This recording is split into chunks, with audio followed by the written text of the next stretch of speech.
समाजसेवक Iftekhar Zakibaba social and welfare foundation Majalgaon तर्फे भव्य रक्तदान शिबिराचा कार्यक्रम ठेवलेला आहे दिनांक 15 ऑगस्ट 2025 रोजी सकाळी 11 वाजता सफा टावर पंचवटी हॉटेलच्या बाजूला धारूर रोड माजलगाव या ठिकाणी।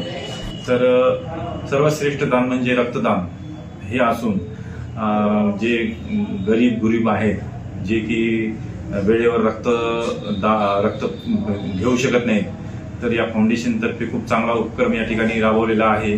आणि मी जनतेला आवाहन करतो की आपण सदर रक्तदान शिबिरास उपस्थित लावून जास्तीत जास्त संख्येने रक्तदान करावे ही विनंती।